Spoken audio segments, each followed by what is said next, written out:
2025లో అయితే రీసెంట్లో ఒట్టి చిన్న వర్షంకి ఫుల్ వాటర్ వచ్చేసినాయి. ఇక ఈ వాటర్ వల్ల ఊకే ఇబ్బంది పడుతున్నాం. ఇక దీనికి సెల్లర్ కింద వదిలిపెడదామన్నా కూడా పిల్లర్లు ఇవన్నీ ఖరాబ్ అయిపోతాయి. వాటర్లో ఒక 24 hours ఉండడం వల్ల గోడకి ఉన్న గిమెంట్ అన్నీ బయటపడుతున్నాయి.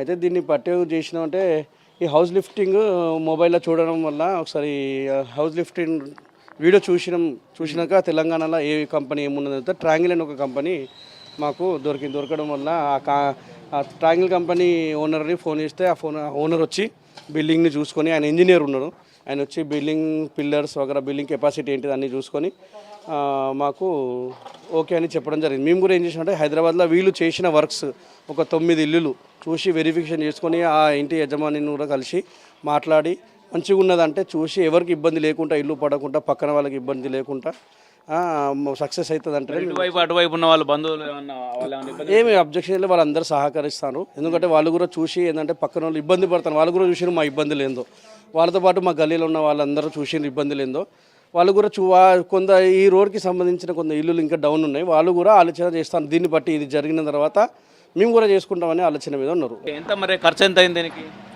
ఖర్చు కంపెనీతో SFT స్క్వేర్ ఫీట్గా యజమానితో మాట్లాడుకున్నాం. ఫస్ట్ టైం ఇది మన దగ్గర అని కొంచెం చూసి తీసుకున్నాడు.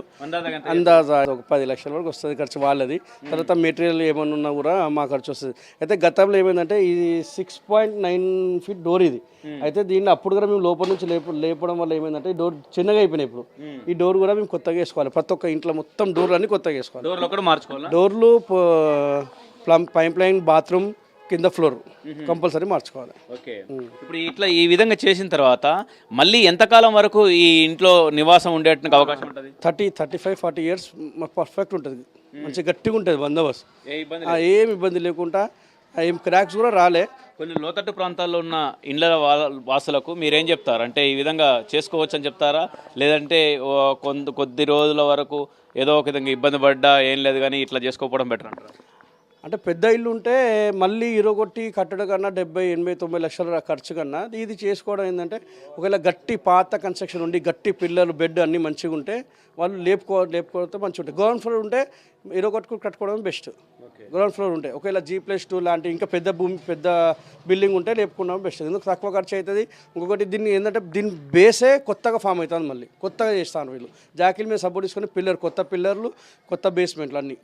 ఓకే, మొత్తం ఇక్కడ కూడా పైన బయట కూడా ఈ పిల్లర్లకు ఇక్కడ కూడా ఈ బయట ఏంటంటే వెనక ఉన్న బీమ్లు, ముంగట ఉన్న బీమ్లకి సపోర్ట్ ఇల్లు అటు ఇటు అన్బ్యాలెన్స్ కాకుండా ఆ బయట ఎన్నికి సంబంధించిన బయట కానీ ఫస్ట్ ఫ్లోర్, సెకండ్ ఫ్లోర్లో ఉన్న బయట వచ్చిన బీమ్లు ఉన్నాయి, ఎలివేషన్కి సంబంధించిన దానికి సెంటరింగ్ జాకిలు ఉంటాయి పెద్ద